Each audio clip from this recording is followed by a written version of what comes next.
Assalamualaikum warahmatullahi wabarakatuh. Selamat sore, salam sehat dan salam sejahtera untuk kita semua. Terima kasih kepada seluruh narasumber yang sempat hadir dalam forum diskusi Kedai Dua Alam Club. Pada kesempatan ini kita akan membahas tentang peran pemuda dalam menyongsong tahun politik ke depan.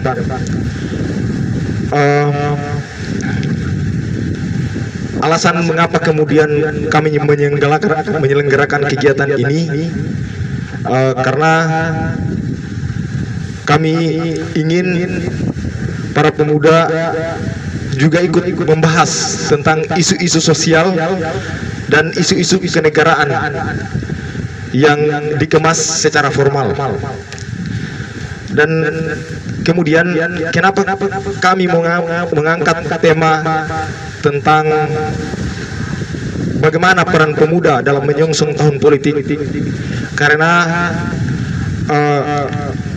kita ke depan ini kita akan menghadapi yang namanya tahun politik. Jadi kami sangat-sangat mengharapkan agar pemuda itu dalam menghadapi tahun politik ini bisa berperan positif untuk menyongsong tahun politik ke depan. Mungkin langsung saja kita masuk ke pembicara pertama dalam kegiatan forum diskusi Kedai Dua Alam Club. Saya persilakan kepada pembicara pertama, Saudara Asmar dari Ketua Aliansi Mahasiswa Buton Selatan. Kepadanya persilakan.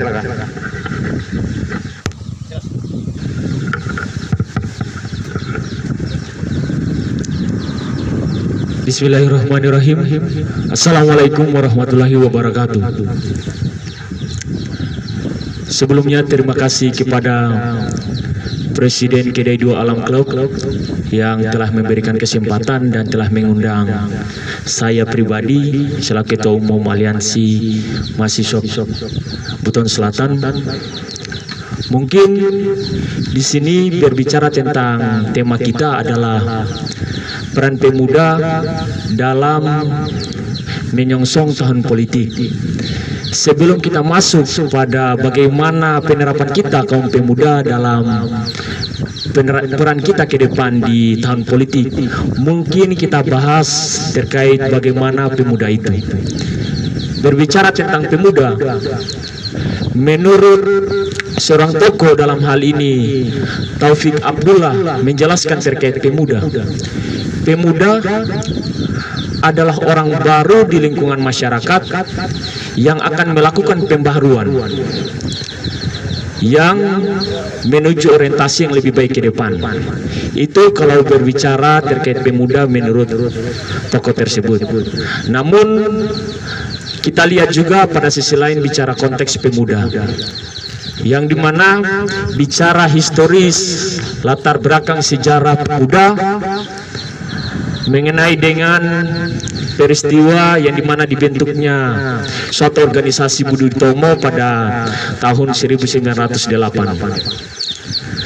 dan ditandai juga tentang peristiwa Kongres pertama Pemuda pada tanggal 5 Oktober tahun 1908, yang dimana di situ menciptakan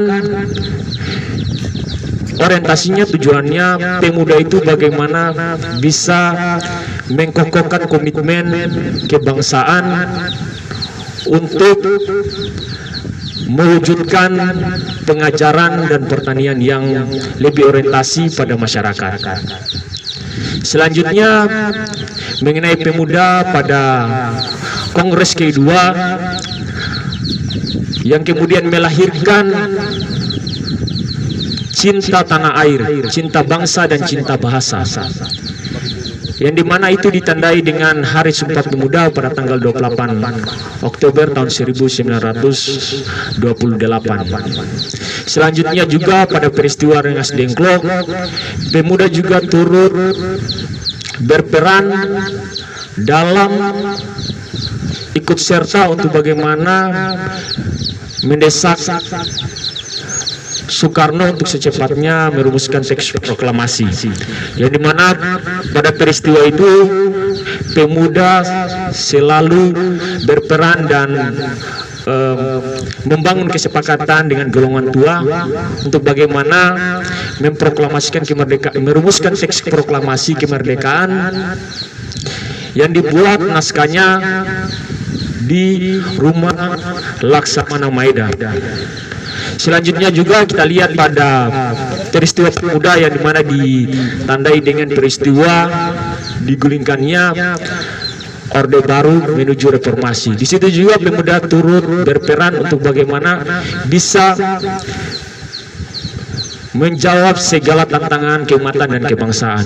Maka dengan demikian, berbicara tentang konteks pemuda, pemuda dapat kita maknai adalah orang-orang baru yang akan melakukan pembaruan di negeri ini. Selanjutnya, bicara tentang pemuda, bagaimana kita kaum pemuda berperan di tahun politik ke depan. Mungkin sebelum itu kita melihat dulu pada terkait dari persoalan-persoalan yang ada di masyarakat di momentum politik, yang dimana persoalan yang sering terjadi dalam hal ini bicara politik identitas dan money politik. Money politik di sini artinya masyarakat sudah terlalu terjebak dalam kultur money politik ini. Maka dengan demikian kita sebagai pemuda nantinya harus bisa meminimalisir terkait money politik ini dan politik identitas ini, karena melihat bahwa bicara money politik nanti ke depannya ini orientasinya adalah bicara bisnis untuk bagaimana bisa menguntungkan kepentingan pribadinya ke depan. Maka dengan demikian, mungkin untuk bisa meminimalisir persoalan money politik dan politik identitas ini, saya pribadi mungkin bisa memberikan sedikit usulan bagaimana kita kaum pemuda untuk berperan ke depannya, yang dimana mungkin dalam penerapannya saya menerapkan dua metode usulan kepada kita selaku kaum pemuda dan saya pribadi. Dalam artian penerapannya, sosialisasi secara formal yang pertama, yang kedua kita sosialisasi secara informal. Sosialisasi secara formal di sini artinya bagaimana kita kalangan pemuda membentuk sebuah wadah, dalam artian mungkin contohnya seperti Aliansi Mahasiswa Buton Selatan, Gerakan Penyambung Lidah Rakyat, dan Himpunan Mahasiswa Pemuda Botoga, serta Rumah Lapak Baca Al-Hijrah. Di sini kita membentuk sebuah wadah untuk bagaimana kita memberikan sosialisasi kepada masyarakat. Di tiap-tiap kelurahan kita bermitra dengan pemerintah, karena hubungan emosional antara pemuda dan masyarakat itu sangat erat. Maka dengan demikian, apabila kita pemuda langsung turut serta berpartisipasi dalam kontribusi kita di momentum politik ke depan, yang dimana kita memberikan sosialisasi kepada masyarakat bahwa dampak money politik ini, yang dimana karena bicara money politik ke depannya bicara politik yang akan cenderung melahirkan pemimpin-pemimpin yang akan betul-betul akan membuat kebijakan yang pro pada dirinya sendiri. Maka dari itu perlu ditanamkan nilai-nilai moralitas kepada masyarakat, yang dimana terkait dengan minimalisir money politik ini. Karena bicara ke depan, kita lihat pada seorang pemimpin itu bukan pasca dia memberikan kita uang, tetapi kita lihat pemimpin itu ke depan, calon pemimpin itu ke depan, kualitas ke depannya apakah dia mampu untuk melaksanakan segala harapan masyarakat untuk bagaimana bisa menjalankan roda pemerintahan yang lebih berorientasi pro kepada masyarakat. 5 menit lagi. Maka dari itu selanjutnya bicara tentang politik identitas. Kenapa saya lebih cenderung bagaimana kita kaum pemuda meminimalisir politik identitas ini? Karena apabila kita lebih cenderung pada politik identitas, bicara hubungan kekerabatan, baru kita memilih seseorang itu akan berdampak pada apakah yang kita pilih ini punya kualitas atau tidak. Maka dengan demikian yang perlu dilihat bahwa bicara politik identitas ini perlu diminimalisir. Kita memilih pemimpin itu dilihat dari kualitas kemampuan seseorang itu, apakah dia bisa memimpin atau tidak. Maka itulah yang kemudian perlu disosialisasikan kepada masyarakat. Sosialisasi secara formal, bermitra dengan pemerintah untuk bisa meminimalisir terkait persoalan di yang kedua, yang persoalan dua ini. Selanjutnya, bagaimana sosialisasi secara informal. Sosialisasi secara informal di sini artinya kita kaum pemuda, bagaimana ketika kita jalan di lingkungan masyarakat, kita mungkin bahasa kampungnya kita duduk di tiap gode-gode, ketika kita hadir koja-koja dengan teman-teman atau dengan generasi yang akan kedepannya bisa memberikan politik yang cerdas, bagaimana kita sosialisasikan kepada mereka bahwa pemahaman terkait money politik dan politik identitas ini, yang dimana kita hadir di lingkungan masyarakat dengan menjelaskan terkait dampak apabila kita masih tetap melaksanakan money politik dan politik identitas ini. Maka dengan demikian yang perlu ditanamkan itu adalah bagaimana kita berorientasi pada nilai-nilai yang lebih cenderung pada kepentingan kita secara umum untuk masyarakat di seluruh negara Kesatuan Republik Indonesia dan Kabupaten Buton Selatan lebih khususnya. Mungkin itu saja yang bisa saya sampaikan. Saya kembali kepada Presiden Kedai Dua Alam Club.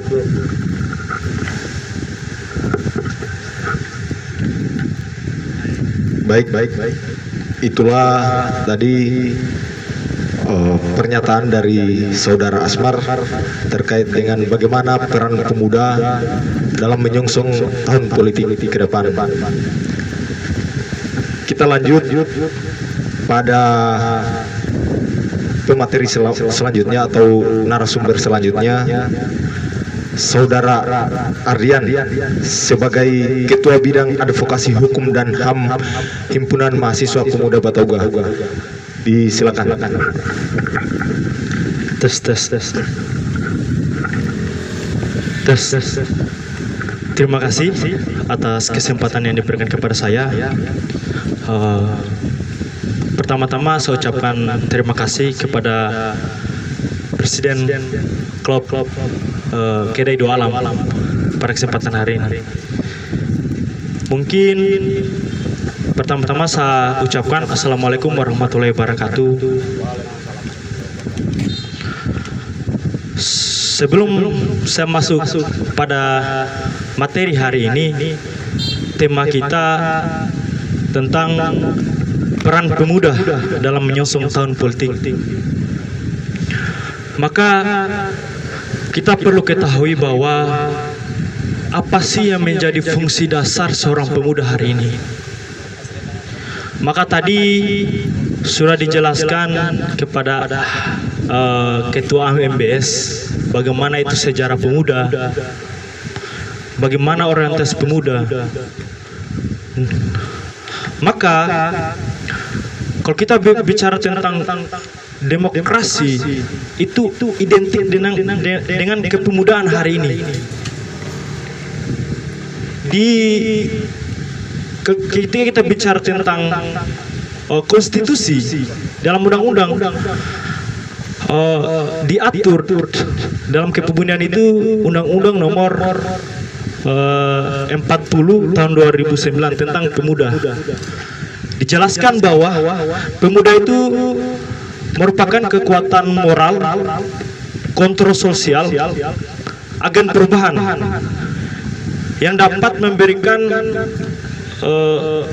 keadaan-keadaan yang strategis dalam pembangunan nasional. Itulah yang menjadi fungsi dari pemuda itu sendiri. Namun bagaimana tahapannya ketika pemuda menghadapi tahun-tahun politik, artinya bahwa marilah kita mengajak kaum-kaum intelektual, khususnya pemuda, untuk kita sama-sama membawakan tentang materi pendidikan politik yang efisien, fleksibel di tengah-tengah masyarakat. Karena begitu pentingnya pendidikan politik terhadap masyarakat hari ini. Ketika kita lihat berbicara realitas, hari ini banyak money politik yang terjadi di kalangan masyarakat. Namun bagaimana kita untuk mengantisipasi bahwasannya menghilangkan money politik ini? Maka kita membangun mitra dengan pemerintah, khususnya Ketua KPU ataupun Bawaslu. Kita sama-sama memberikan pencerahan yang lebih baik terhadap money politik yang terjadi di kalangan masyarakat. Maka yang pertama, kita adakan wadah di setiap pemuda untuk kita sosialisasi tentang pentingnya pendidikan politik, supaya kemudian ini tidak masuk dalam tahap money politik. Ketika langkah itu sudah terjadi, maka insya Allah pemahaman masyarakat tentang money politik itu akan sendirinya terus berangsur menghilang. Dan kemudian kita memberikan penjelasan tentang visi misi seorang pejabat ketika mencalonkan sebagai bupati, presiden ataupun gubernur. Maka kita berikan tentang pemahaman identik tentang apa yang disampaikan visi misi. Jangan kita lihat tolak ukurnya, kita lihat kemudian dari identitas politik yang disampaikan saudara saya tadi. Nah, itulah yang kemudian menjadi penggerak kita sebagai kaum pemuda hari ini. Dan kemudian pemuda juga menjadi obor penerang terhadap bangsa Indonesia hari ini. Maka itu tadi beberapa penjelasan tentang bagaimana kita menghadapi momen-momen politik hari ini. Saya mungkin singkat saja bercerita, karena terkadang politik ini selalu memberikan efek yang besar bagi suatu bangsa. Makanya kita harus terus memberikan pemahaman-pemahaman kita kepada generasi muda, masyarakat, karena momen pilkada ini akan menentukan masa depan bangsa hari ini. Ketika kita melepaskan pengetahuan kita tentang politik, maka kita akan terjerumus pada demokrasi yang sesat kalau tidak salah ini. Mungkin itu saja paparan saya hari ini. Saya ucapkan terima kasih. Assalamualaikum warahmatullahi wabarakatuh. Saya kembali kepada Waalaikumsalam warahmatullahi wabarakatuh. Ya, tadi saudara Ardian sempat membahas tentang seberapa pentingnya kita mencegah atau meminimalisir yang namanya money politik. Namun di sini saya ingin bertanya terkait dengan bagaimana sih menurut Anda kriteria pemimpin yang ideal itu agar pemimpin itu juga bisa menghindari yang namanya money politik. Mungkin saya persilakan.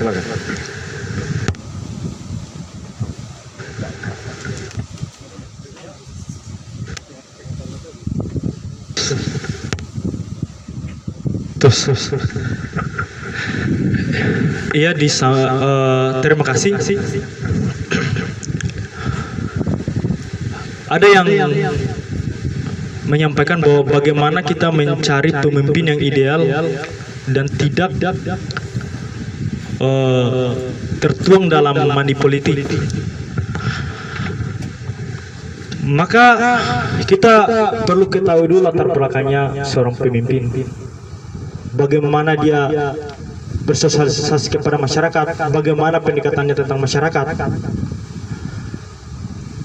Namun yang perlu kita tekankan bahwasannya bagaimana kita melihat visi misi dari pejabat publik tersebut ketika ingin mencalonkan sebagai pemimpin daerah. Itulah yang menjadi tolak ukur atau alat instrumen untuk kita melihat bahwa di mana pemimpin yang berintegritas, yang punya kapasitas keilmuan. Kita melihat dari beberapa visi misi.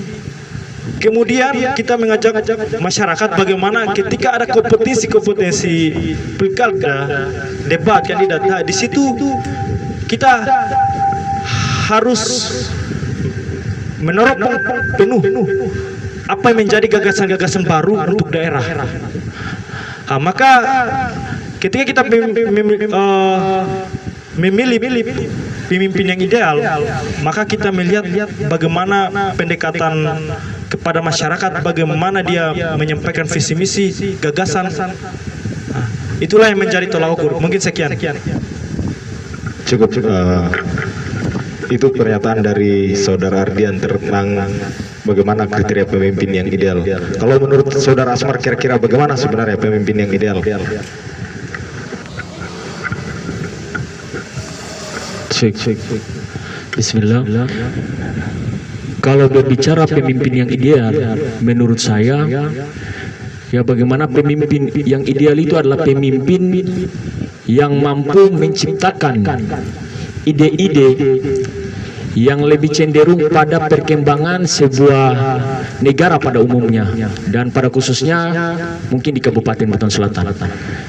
Bagaimana pemimpin-pemimpin yang punya kualitas, kemampuan intelektual untuk bagaimana bisa menciptakan berupa gagasan yang punya orientasi ke depan, bisa membangun sebuah daerah dan menciptakan kerukunan serta membuat kebijakan-kebijakan yang lebih cenderung pada orientasi pro rakyat. Dan pemimpin yang ideal juga itu memiliki kemampuan dan memiliki sikap yang punya nilai kejujuran serta hubungan emosional dengan masyarakat untuk bagaimana nilai-nilai kejujuran ini dengan menjunjung tinggi nilai moralitas bisa diterapkan di lingkungan pasca ia duduk di kursi kepemimpinan ke depannya. Artinya, pasca ia duduk itu, pemerintah itu bebas dari praktik-praktik korupsi dan nepotisme dengan kemampuan yang ia punya itu. Mungkin itu saya kembalikan. Terima kasih Saudara Asmar, Saudara Ardian. Kita lanjut pada narasumber selanjutnya, Laude Maharudin. Kepada Laude Maharudin sebagai Sekretaris Rumah Baca Al Hijrah, kami persilakan.